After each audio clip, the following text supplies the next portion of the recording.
In this video, we'll be building this 10-foot table out of a single slab of oak that our customer brought to us. It's out of a tree off of his property. So let's get started. Getting this slab in the shop was not fun. It's about 10.5 feet long. It's 3 inches thick and on average about 34 inches wide. And I'm not sure how much it weighed, but as you can see, we definitely struggled with it. It had a lot of weight to it. This will be the first big slab that we have flattened. So I'm sure if you see some things that don't look as good as you've seen before, it's because it's the first time we've done it. We have flattened smaller slabs, but this thing was a beast. Right now James is getting all the loose bark off the edge, and he also went down the other edge, and now he's getting ready to flatten it. Obviously, before we got to this point, we got the slab setting the way we wanted to. We shimmed the bottom so it wouldn't move, and then we just built this simple 2x4 frame around it. And those 2x4s we ran through the joiner and made sure they were nice and flat. And obviously we made sure they were parallel to each other. We built this. We actually already had this simple sled that he's using to run the router back and forth over this slab. And right now he's just hitting the high points. That corner back there was quite a bit higher. This slab had a pretty good twist to it. Like I said before, it was a little over 3 inches thick when we started, and it was almost 2 inches when we got done. We took an inch off of the slab, so a third of the slab to get it flat. And it took a lot of time. James spends a lot of time doing this. After he gets this side flat, obviously we flipped it over, and once you flip it over with that flat, obviously, it doesn't need to be shimmed at that point. And got the other side parallel to this side.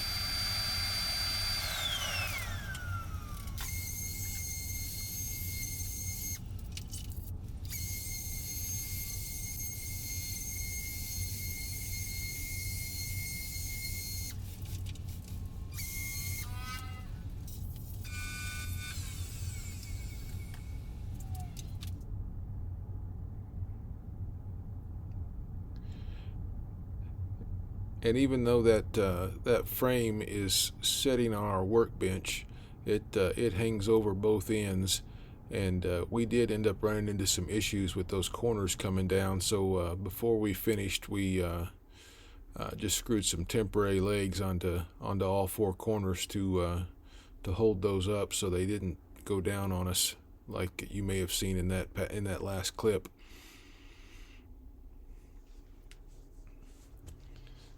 Thankfully that wasn't as important at the beginning, because he's just getting all the high spots cut down. So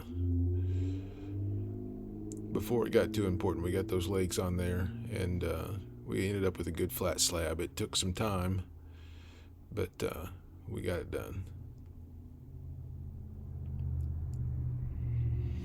Fortunately, we didn't have a lot of money in materials.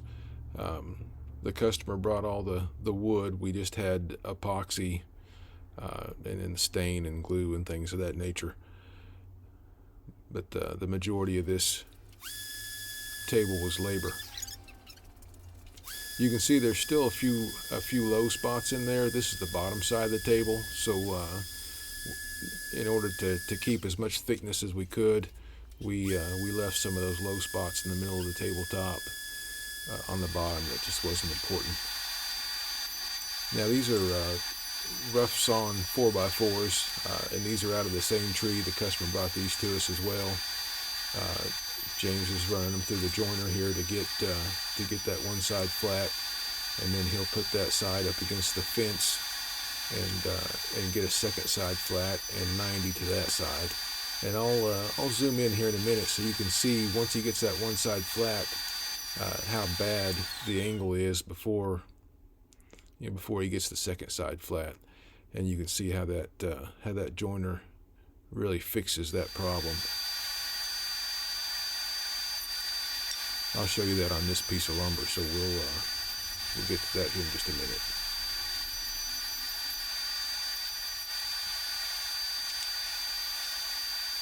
So this was a real simple base, and unfortunately James did not film putting it together, but I'll explain it to you here in just a minute because it was a very simple build. You can see right here, you see that gap. So it's very important you make sure you push that up against the fence. He's got the bottom side flat. He's keeping, and that bottom side is now up against the fence. And he's holding it against the fence to get the new bottom side 90 to that one. And as you can see here, it is now 90. He has a few more low spots that he's getting out of there, but he has a good 90-degree corner there now. Now to get the other two sides, we're going to use the planer. It's cutting from the top, so it's going to make that top side parallel. Each piece goes through twice. It's the other two sides of that 4x4. So once he gets these two sides through, they'll be parallel to the two sides that he flattened on the joiner, so we should have 4 good 90-degree corners when he gets done. So I'm going to go ahead and explain how we made this base since James missed filming it. You can see he's got all those short pieces and then the two long ones. The first thing we did was cut 45s on all the short pieces, and we just glued them together. We clamped them together and glued them into a square, and then we drilled down into those joints and put 2 dowels into each corner, and it was extremely strong when we got done. And you'll be able to see those dowels here in a minute. This is also the first time we've used deep pour epoxy. We use epoxy on almost every table that we build, just filling knot holes and things of that nature. But that's just the total boat epoxy that dries pretty quickly. This stuff took a couple days to harden completely. It was a deep pour epoxy, and I actually had bought a smaller quantity, thinking that would be enough, and I ended up buying a second one to finish this table up. You can see on the end of the table that red tape along the edge, and that's going all the way across the bottom of the middle of that table, which you'll be able to see later when he's sanding. But that crack goes all the way through that table. This is pretty much the middle of the tree, and that pith right there in the middle of the table just was cracked all the way through. But the epoxy fixed that right up. So here you can see that the table base is put together. Like I said before, we missed getting those 3 squares put together, but they're just simply 45'd, and then we drilled down through them, put some dowels in there, and we're just going to bolt them together. So we're using a square here to hold that in place while we get our bolts in. And we're going to use 3 different drill bits to get these bolts in there. First, I'm using a Forstner bit to get that bolt head down inside there, and then I'm going to use a long drill bit, just smaller than the bolt, and then a third drill bit just at the top of the hole,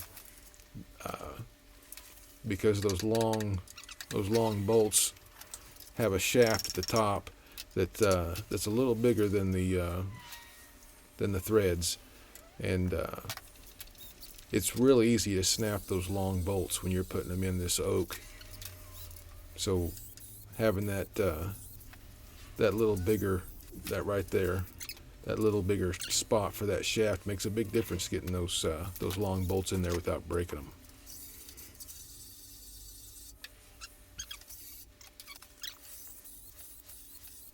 I hope all that made sense.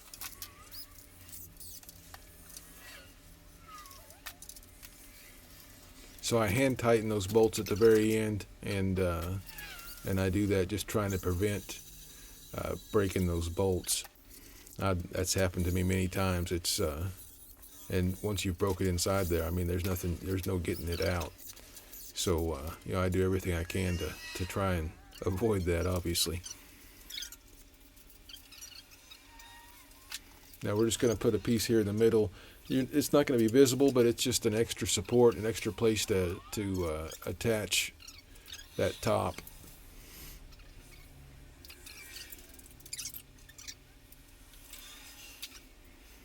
And you can see we've got a square clamp to the table base itself, and then we also clamped a square to that small piece we're putting on there, and that just helps hold it correctly for us while we get the bolts in.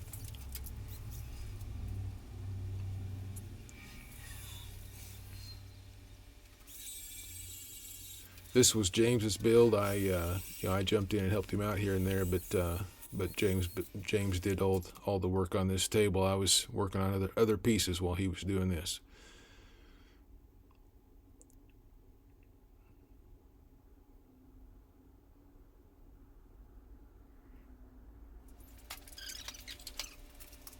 Now I'm going to zoom in here, and you'll be able to see right there. Those are the dowels we put in the joints. We just put them in the top and the bottom so they're not visible, but they're there just to strengthen that 45 corner. Now there's the bottom side of that top, and you can see all that tape, and it's a bugger to get off there whenever you have all that epoxy stuck to it. So he's going to get off as much as he can, then he'll sand the rest off.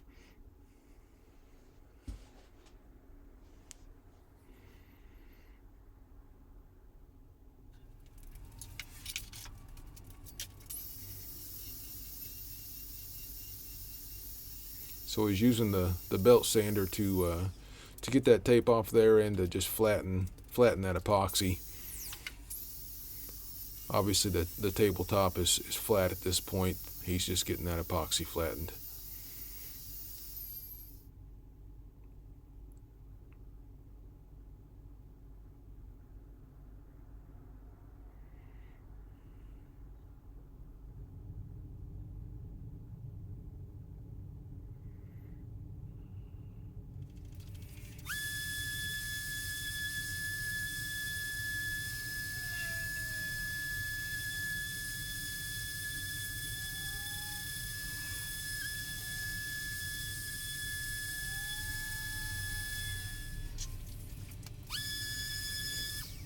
Now this is the top side of the table, and we're going to do the same thing again. He'll use the belt sander to get all that extra epoxy off the top of there, and then come back and sand it with the random orbit sander. We'll get it stained, and this table's almost done already.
So we worked with the customer on the stain, picking the stain out. We had several scrap pieces of oak and stained them for them. And in the end, we ended up mixing two stains together to get the color that they wanted. It was half dark walnut and half special walnut, and it actually came out to be a really good color. I liked the color when we got done. It's the first time I'd mixed those two together like that.